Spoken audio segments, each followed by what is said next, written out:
selamat datang kembali ke channel Drama Hati. Untuk kisah kali ini berjudul Godaan Sebelum Menikah. Baik, tanpa berlama-lama langsung saja kita mulai. Hai, namaku Weni.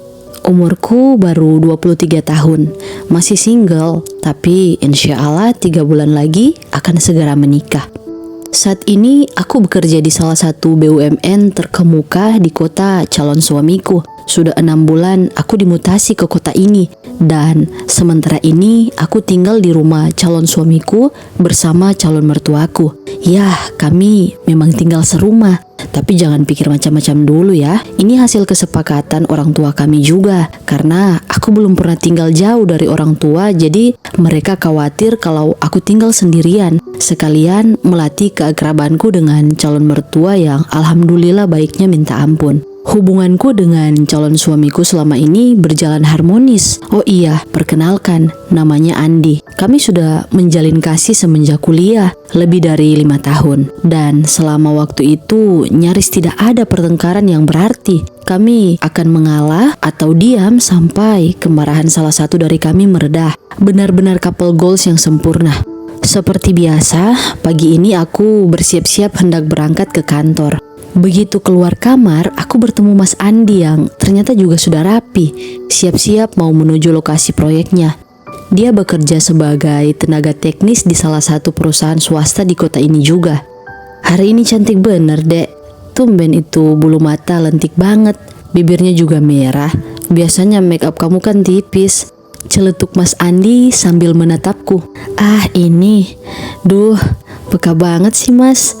Tahu aja hari ini aku agak ekstra pakai makeup. Soalnya sama Pak Teguh dibilang terlalu pucat Mas. Jadi disuruh tambahin biar lebih segar pas melayani customer. Sahutku malu-malu dan dalam hatiku tetap senang juga. Pagi-pagi sudah dibilang cantik. Ya, walaupun kami sudah bersama selama bertahun-tahun, tidak banyak yang berubah dari Mas Andi. Omongannya selalu manis dan dia juga selalu sopan. Sesuatu yang membuatku tidak pernah terfikir untuk melirik lelaki lain.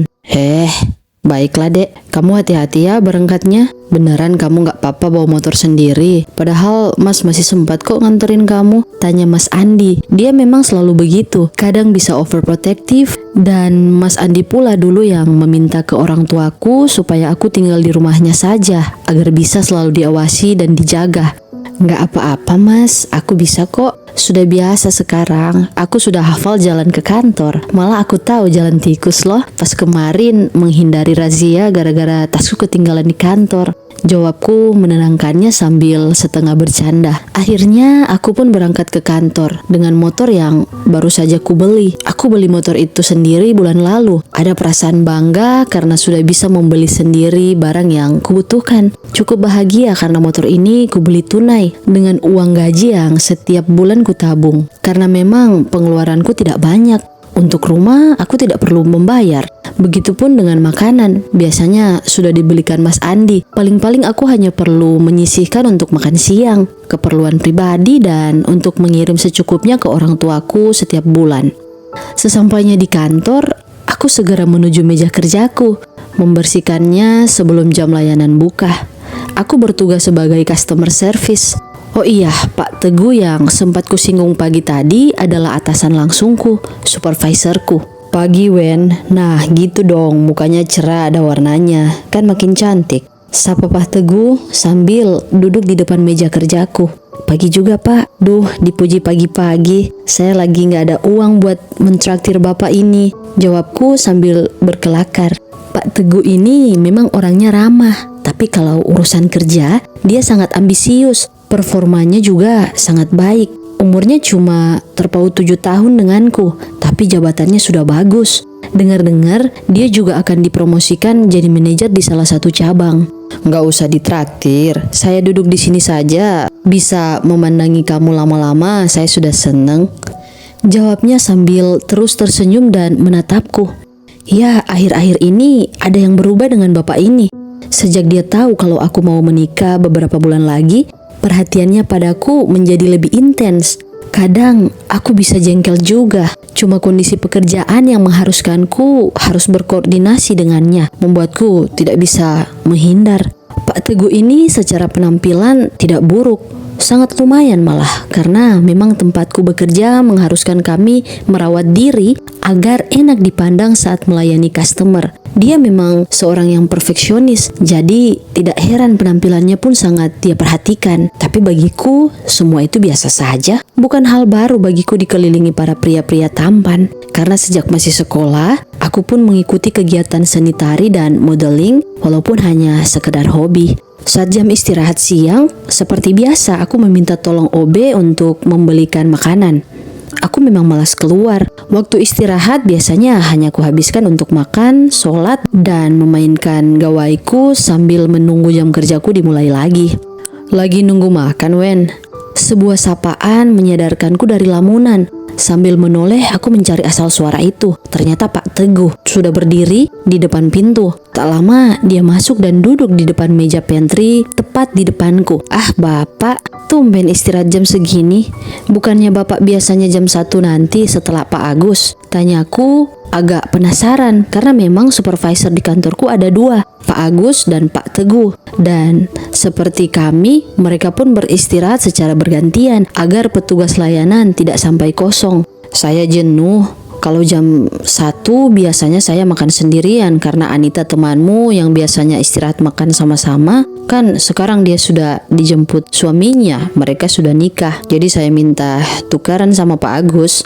Jawabnya seperti setengah merajuk. Anita temanku sesama customer service memang baru saja menikah bulan lalu, jadi masih manis-manisnya. Kemana-mana selalu ingin berduaan sama suaminya. Masa yang tak lama lagi juga akan kualami. Tak sadar pikiranku melayang membayangkan seperti apa rasanya jika sudah menikah. Dan tanpa kusadari aku jadi ngelamun. Sentuhan di tanganku membuyarkan lamunanku. Ternyata Pak Teguh yang memegang tanganku. Tanpa sadar aku menariknya keras karena aku kaget. Kenapa Pak? Tanyaku gelagapan. Duh, kaget amat, Ven. Baru juga dipegang sedikit. Sama calon suamimu pasti lebih dari itu kan? Kalian kan tinggal serumah. Ini loh, saya tadi ngomong sama kamu, kamunya malah bengong aja. Jawab Pak Teguh sambil mengulum senyumnya. Aku benar-benar salah tingkah waktu itu. Bukannya aku tidak terbiasa dengan sentuhan di tanganku. Biasanya aku bisa berjabat tangan dengan puluhan customer dalam sehari saat layanan. Tapi sebodoh-bodohnya aku tahu mana sentuhan sebatas profesionalitas kerja dan mana sentuhan yang memiliki maksud di baliknya. Saya tidak pernah aneh-aneh Pak sama calon suami saya. Kami tahu batas-batasnya. Tinggal di rumahnya pun mungkin tidak seperti yang Bapak pikirkan loh.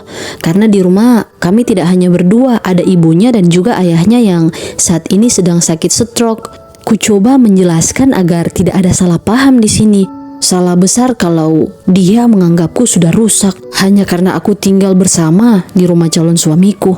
Saat itu kuangkat wajahku dan tidak sengaja bertatapan dengan matanya. Dia fokus mendengarkan penjelasanku. Tapi anehnya aku melihat ambisi di sana. Sinar mata itu sinar mata yang sama seperti saat dia menjelaskan target yang harus kami capai bulan ini. Apa ini? Kenapa dia jadi menjadikanku semacam target? Apa yang dia pikirkan? Macam-macam pikiran berseliweran di otakku saat itu. Aku masih cukup waras untuk tidak melayaninya lebih jauh. Aku tahu Pak Teguh sudah berkeluarga. Anaknya pun sudah 3. Memang pekerjaan kami menuntut kami untuk siap dimutasi kapan saja, terutama bagi yang memiliki jabatan tinggi seperti Pak Teguh dan Pak Agus. Dan aku pun tahu mereka semua sekarang tinggal terpisah dengan istri-istrinya atau LDR lah istilahnya, yang tidak bisa terus-menerus mengikuti perpindahan mereka, terutama karena anak-anaknya juga sudah mulai bersekolah.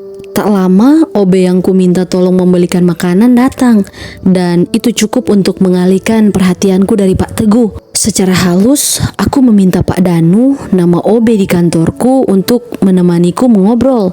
Kulakukan ini agar aku dan Pak Teguh tidak hanya berduaan saja di pantry, karena sungguh aku mulai jengkel dengan pandangan dan sikapnya terhadapku. Selain itu, aku masih bingung kenapa dia seperti memiliki obsesi padaku. Bukankah dia juga sudah menikah? Anaknya pun lucu-lucu dan istrinya cukup cantik kok. Dan bukannya dia tahu statusku yang juga akan segera menikah?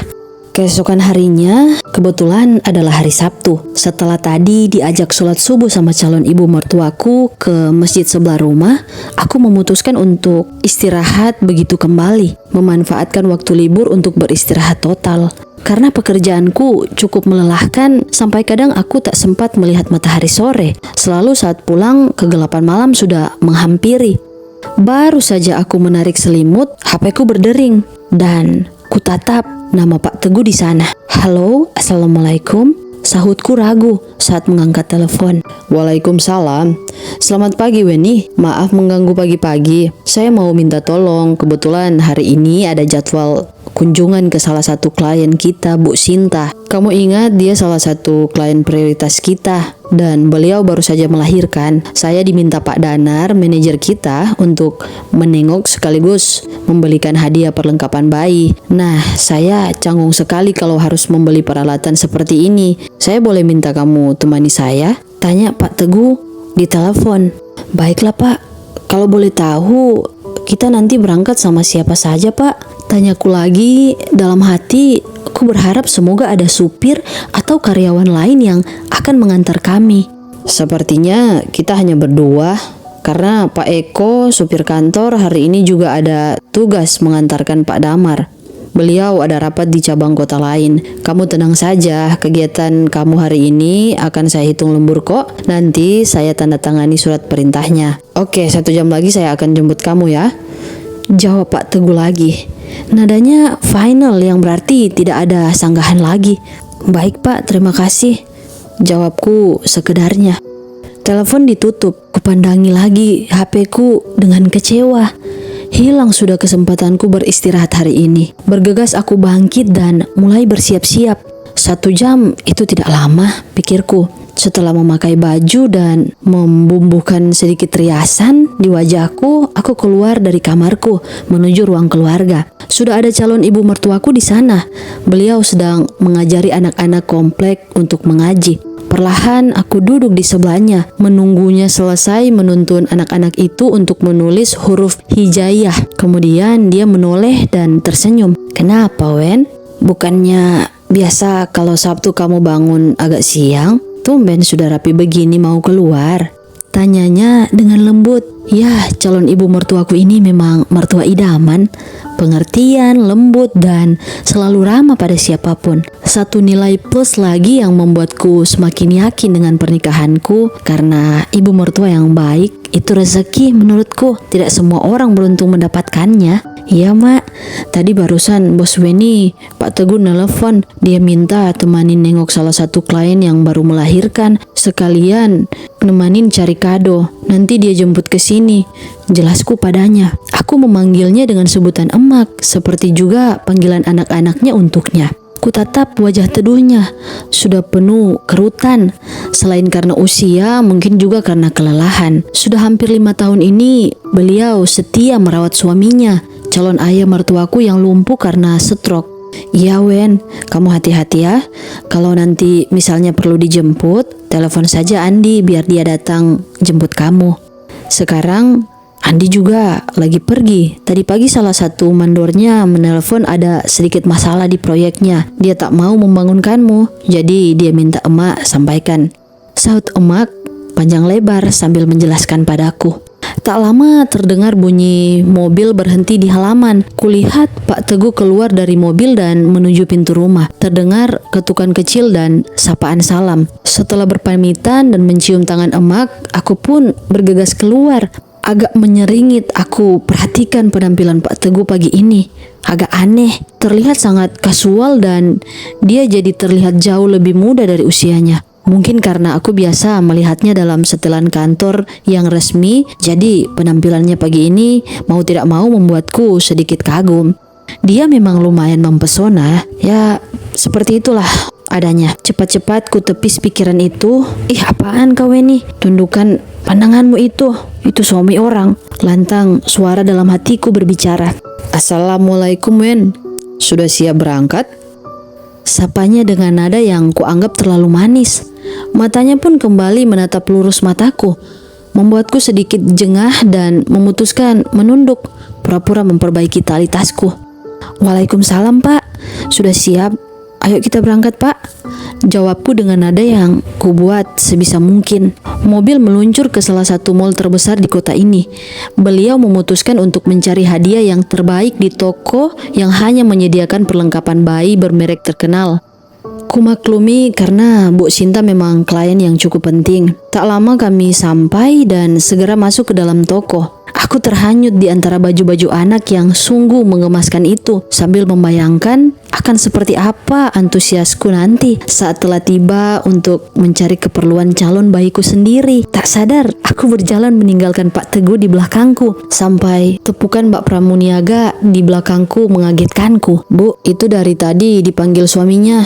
Dia minta saya untuk manggil ibu. Jelasnya sambil tersenyum simpul. Mungkin dia mengira aku tipe calon ibu yang sangat antusias belanja baju-baju bayi sampai lupa dengan suaminya sendiri. Duh, maaf Mbak, saya belum nikah, belum punya suami, itu atasan saya. Bentahku sedikit kesal kepada Pramuniaga itu. Dalam hati aku berkata, ini sesembak main tuduh aja sih. Enak aja bilang suami aku. Loh, tadi bapaknya sendiri kok yang bilang sama saya kalau Mbak ini istrinya. Duh, maaf kalau gitu Mbak. Jawabnya cepat, kentara kalau dia merasa tidak enak denganku. Cepat-cepat kuubah ekspresiku dan tersenyum padanya. Dia tidak salah, hanya menjalankan tugasnya. Yang salah itu bapak-bapak halu di ujung sana, yang kebetulan atasanku. Entah apa perlunya dia mengarang cerita kalau aku istrinya. Benar-benar membuatku merasa canggung. Berlalu dari situ, aku masih meraih satu set baju bayi yang tertata dalam kotak cantik berukuran cukup besar. Ini cukup, pikirku. Terlihat cantik dan berkelas. Secepatnya aku menuju kasir untuk membayar, karena sebelumnya Pak Teguh memang sudah memberiku sejumlah uang. Saat selesai membayar dan berbalik, ternyata Pak Teguh sudah berdiri di belakangku. Senyum terpasang di wajahnya. Sudah selesai pilih kadonya, Wen? Tanyanya. Sudah Pak. Ayo kita langsung ke rumah Bu Sinta, jawabku singkat. Kita makan dulu, Wen. Saya belum sempat sarapan karena tadi pagi Pak Damar mintanya dadakan. Lagi pula masih terlalu pagi untuk bertamu, sahutnya. Aku ingin mengelak karena makan berdua dengannya adalah hal terakhir yang ingin kulakukan hari ini. Tapi aku menyadari perutku juga mulai keroncongan dan tidak sopan kalau aku menolak permintaannya. Bagaimanapun dia tetap atasanku. Anggap saja instruksi atasan karena aku menemaninya pun pakai surat perintah lembur. Aku mengangguk yang disambut senyum lebarnya. Kami pun berjalan menuju salah satu restoran yang ada di pusat perbelanjaan ini. Sesampainya di sana, suasana masih sepi. Maklum, ini masih pagi. Biasanya mall ini mulai ramai saat sore. Mas Andi sering membawaku ke sini kalau dia melihatku mulai bosan dengan rutinitas harianku. Kami duduk di tempat duduk untuk 2 orang. Setelah memesan makanan, Pak Teguh mulai mengajakku mengobrol. Dia menanyakan rencana pernikahanku sampai awal mula aku bisa bertemu dengan calon suamiku. Aku menjawab seadanya agar omongan ini tidak menjurus ke hal-hal lain, karena aku tidak terbiasa berbicara hanya berdua saja dengan laki-laki selain Mas Andi. Ada sedikit perasaan bersalah di hatiku saat itu. Tak lama makanan datang. Selama makan, aku merasakan Pak Teguh sering mencuri-curi pandang menatapku. Saat ku pergoki, dia hanya tersenyum simpul dan tak berusaha menyembunyikan apa yang dia lakukan. Semua tingkahnya benar-benar membuatku bingung harus bagaimana. Karena dia atasanku, tak mungkin aku bersikap ketus atau terang-terangan memperlihatkan ketidaknyamananku. Pada akhirnya, aku hanya menunduk, berusaha tak banyak bicara dan hanya menjawab saat ditanya. Setelah makan, kami segera menuju rumah Bu Sinta. Di sana kami disambut dengan ramah oleh Bu Sinta dan suaminya. Beliau orang yang sangat kaya tapi juga ramah. Kondisi yang jarang untuk ditampilkan beriringan pada sebagian orang yang diberi anugerah harta berlebih. Karena kadang orang kaya condong sedikit sombong, tapi nggak semua kok. Nah, setelah memberi kado dan berbasa-basi sebentar, kami pun pamit undur diri, memberi Bu Sinta dan suaminya keleluasaan untuk kembali mengurus bayi mereka. Saat perjalanan pulang, kami melewati garis pantai yang memang membentang sepanjang jalan di daerah perumahan elit ini. Tiba-tiba Pak Teguh mulai melambatkan laju mobilnya dan tak lama mobil pun berhenti di pinggiran pantai. Sambil menatapku dan terus tersenyum, Pak Teguh mulai bicara. Apa kamu mau turun dulu, Wen? Jarang-jarang kan kita bisa menghirup udara segar di pinggiran pantai begini, katanya sambil terus menatapku. Pandangan itu terasa aneh. Pandangan itu lagi. Pandangan yang harusnya hanya diberi untuk istrinya. Sambil menunduk, aku mengangguk. Capek hatiku kalau begini terus. Kami pun keluar dari mobil. Pak Teguh berjalan mendahuluiku menuju ombak yang memecah di pinggir pantai. Sepertinya dia tahu aku sangat suka laut dan pantai. Karena di kota asalku tidak ada laut yang dekat dengan rumahku tinggal, hanya ada sungai. Sambil menunduk aku melihat ombak itu berderai di kakiku. Aku melamun. Ini salah satu hobi baruku. Suka melamun dan kadang tak kusadari. Saat itu kurasakan ada mata yang memperhatikanku tajam dan intens. Aku menoleh dan melihat Pak Teguh memandangku. Untuk sesaat kami hanya saling melihat. Pikiranku kosong karena suasana pantai ini. Tak lama bibirnya bergerak. Wen, apa boleh hubungan kita lebih dari ini? Maksudku tidak sekedar hubungan kerja, karena sepertinya hatiku telah dicuri olehmu. Aku tidak bilang kita harus menikah dan meninggalkan pasangan kita. Maksudku adalah kita saling mengisi hati satu sama lain tanpa meninggalkan status kita saat ini, dan tidak ada yang perlu tahu, hanya kita berdua, Wen. Ucapannya lugas tanpa ditutup-tutupi. Sepertinya dia memang sangat yakin dengan apa yang ingin dia ucapkan. Atau mungkin ini sudah dia rencanakan. Mengajakku saat weekend, makan berdua, mengunjungi rumah Bu Sinta yang memang di pinggir laut. Lalu membangun suasana yang pas sebelum menyatakan perasaannya kepadaku. Apa maksud Bapak? Jangan bercanda. Bapak sudah menikah dan saya pun sudah dilamar orang. Tak perlu saya katakan kalau ini jelas salah, sahutku dengan tergagap-gagap. Aku benar-benar panas dingin saat itu. Kaget, bingung, takut, segala macam perasaan bercampur di hatiku. Mimpi apa aku semalam sampai ditawari jadi calon pelakor pagi ini? Menikah kan bukan alasan untuk menghalangi perasaan cinta, Wen. Cinta itu fitrah, tidak bisa ditebak. Seperti saat ini, saya rasa saya benar-benar jatuh cinta sama kamu, Wen. Kamu cukup membalas perasaan saya dan semuanya beres. Lagi pula saat ini statusmu kan masih single. Kalau nanti kamu menikah, kita bisa sudahi saja hubungan ini. Jawabnya tanpa beban yang membuatku semakin tak mengerti jalan pikirannya. Bisa-bisanya dia hanya memikirkan dirinya saja. Apa dia tidak ingat istrinya yang setia menunggu? Juga kan perjuangan istrinya saat melahirkan dan mengurus buah hatinya di sana. Apa dia lupa? Mana anaknya banyak lagi. Maaf Pak, ini sudah di luar batas. Saya rasa saya tidak sanggup lagi, Pak. Saya tidak ingin terperangkap dalam hal seperti ini. Ingat, anak istri Bapak di rumah. Jawabku dengan nada yang kukuatkan. Dia hanya menatapku lagi dan tersenyum. Kamu memang begini, Wen. Selalu membuatku tertantang untuk mendapatkan perhatianmu. Kamu cantik dan terkesan sulit didekati. Kalau kamu pikir aku akan mundur, kamu salah, Wen. Justru ini adalah pemacuku, karena aku tidak pernah gagal meraih targetku. Jawabnya dan aku melihat mata itu lagi. Mata seorang yang terobsesi dengan tujuannya, ambisinya. Lelah menjawab, aku segera menuju mobil, masuk dan menunggu. Pak Teguh masuk beberapa saat setelahnya. Selama perjalanan, aku berusaha tidak menatapnya dan hanya diam. Sampai akhirnya kami tiba di rumah. Segera aku mengucapkan salam, keluar dari mobil dan langsung masuk ke dalam rumah. Tak kuperdulikan lagi pendapatnya terhadapku. Di dalam rumah masih tak kudapati keberadaan Mas Andi. Sepertinya dia belum pulang. Pada malam hari, dalam diam, aku memandang langit-langit di kamarku. Tak tahu harus bagaimana menghadapi esok hari dan hari-hari setelahnya. Saat-saat aku harus bertemu dan bekerja lagi di bawah arahan Pak Teguh. Menghabiskan lebih dari setengah hariku untuk berhubungan dengannya. Sambil menarik nafas, aku berusaha menghilangkan beban ini di hatiku. Memikirkan saja otakku sudah lelah. Dan akhirnya, hari yang paling kutakuti tiba. Mana Weni? Siapa di sini yang namanya Weni? Aku mau menyeretnya keluar. Tega sekali pelakor itu merebut suamiku. Dasar perempuan sundal. Keluar kamu!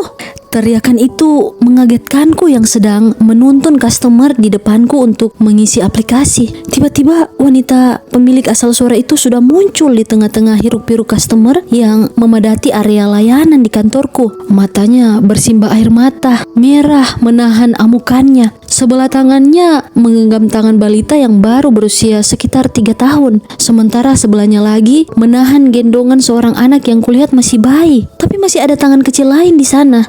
Tangan seorang anak yang sedikit lebih besar. Dia memegang ujung baju ibunya sambil ketakutan. Terpana, aku hanya bisa berdiri sambil kebingungan. Kekagetanku seperti melumpuhkan indraku. Telingaku serasa berdering dan mulutku membisu. Siapa dia? Apa maksudnya mencaciku di sini di depan banyak orang?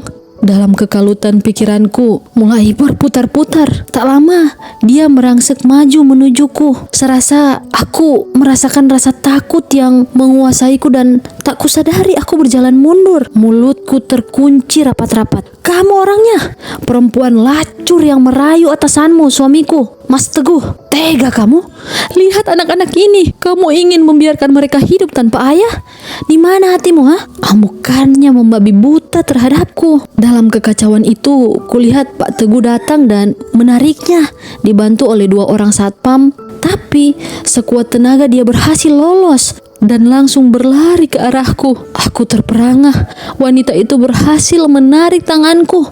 Aku menjerit sekuatnya. Saat itu kurasakan ada suara keras memanggilku dan seketika aku terjaga. Peluh membasahi wajahku, pucat seperti tak dialiri darah. Dek, kamu kenapa sayang? Istighfar.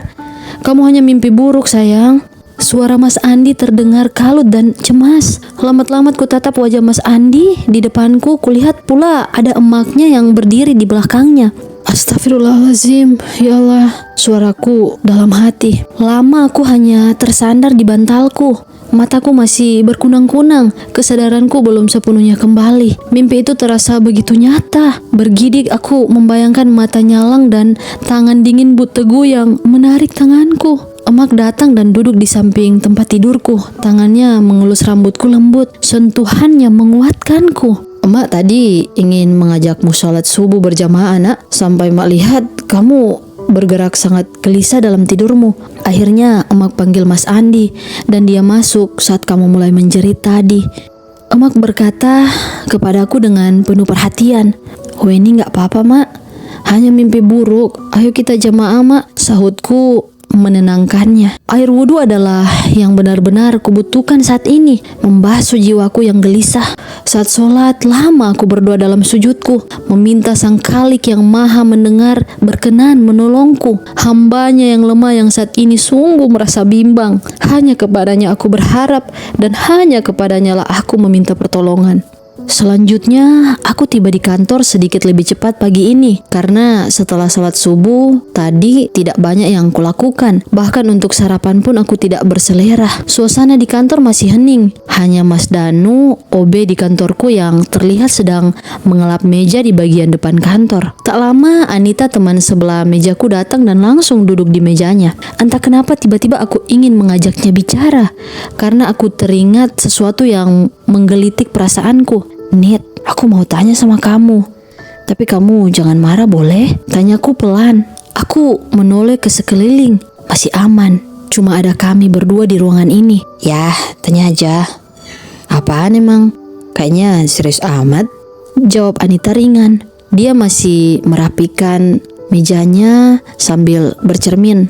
Kulihat sekilas leher janjangnya yang begitu indah, putih dan bersih. Anita memang cantik, hidungnya mancung dan dia pandai merias diri. Sungguh beruntung suaminya, pikirku. "Ini tentang Pak Teguh," jawabku. Sungguh mengucap nama itu saja aku sudah merasa tak nyaman. Sesaat ekspresi Anita berubah, duduknya menjadi sedikit lebih tegak dan aku melihat ketegangan di sinar matanya. Instingku menangkap ada yang tidak beres dengan perubahan sikapnya, tapi tetap kulanjutkan pernyataanku. "Sebelum menikah, kulihat kamu sering bersama Pak Teguh untuk jumpa klien dan yang lain. Saat istirahat pun kalian sering makan bersama di luar. Tapi sekarang kulihat kamu menghindarinya dan lebih sering minta tolong sama Pak Agus untuk urusan kerja. Emang ada apa nih? Kamu ada masalah sama Pak Teguh atau gimana?"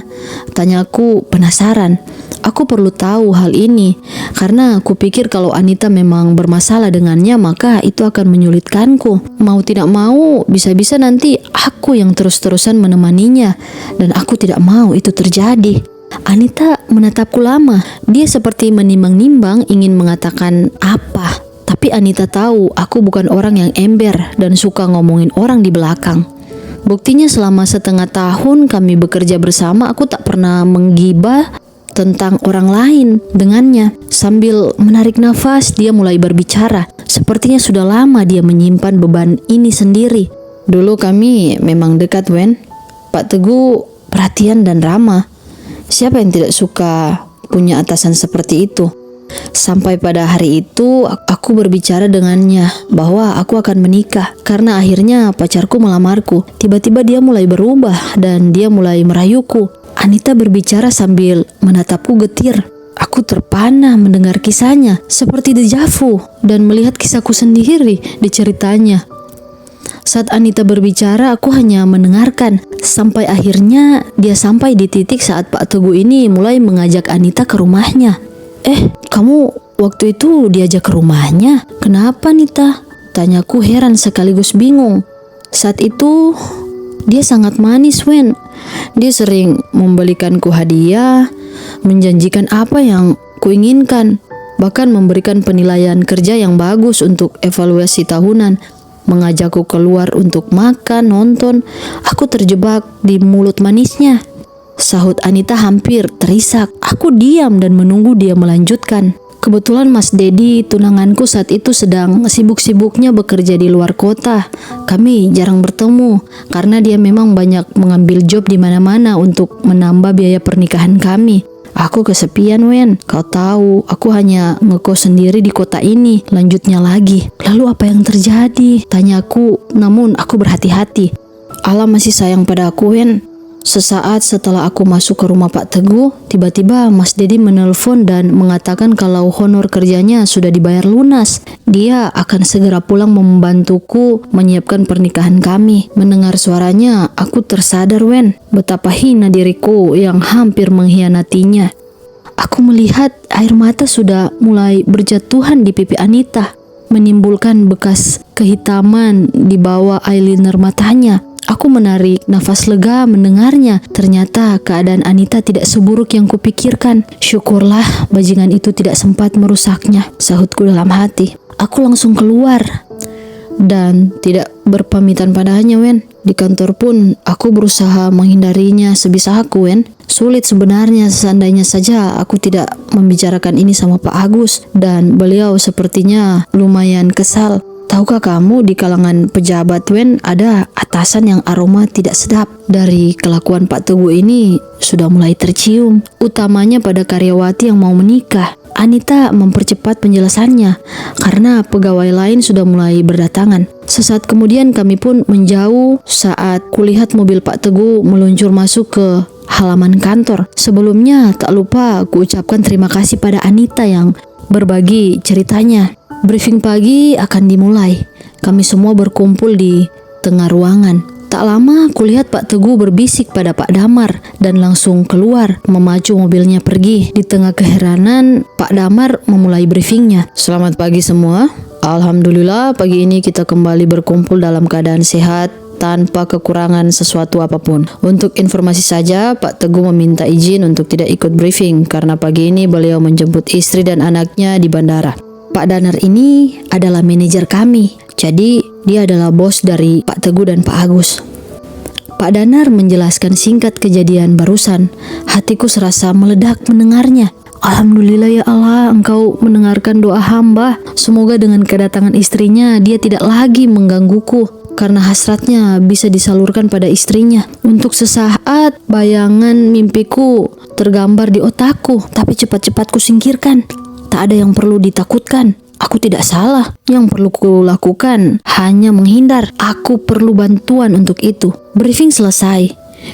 Selanjutnya terdengar suara dari Pak Teguh. Danu, sini kamu. Pak Teguh memanggil Mas Danu, OB kantor itu dengan kasar. Terdengar selipan kemarahan dalam nada bicaranya. Ya Pak, ada yang bisa saya bantu? Jawab Mas Danu sambil terlihat ketakutan. Kuduga dia pun tak tahu apa kesalahannya hingga Pak Teguh terlihat marah. Memang kemarahan Pak Teguh adalah hal yang tidak umum terjadi di kantor, karena biasanya dia selalu menampilkan kesan baik di mata siapapun. Dalam hati aku bertanya-tanya, apa gerangan yang dilakukan Mas Danu hingga membuat Pak Teguh terlihat sangat sangat emosi. Siapa ini yang membuka paket saya? Kamu tahu saya paling tidak suka ada orang lain yang menyentuh dan membuka barang milik saya sebelum saya. Apalagi itu tanpa saya ketahui. Pak Teguh mengucapkan itu dengan penekanan di setiap suku katanya, yang artinya dia memang betul-betul marah. Anu Pak, maaf, paket itu datang bertumpukan dengan milik Pak Agus, jadi saya pikir itu milik beliau. Baru setelah Pak Agus meminta saya membantu membuka bungkus paketnya, saya menyadari di luar paketnya ada yang tertulis nama Bapak. Saya tidak menyentuh isinya Pak, baru merobek bungkusnya. Sumpah Pak,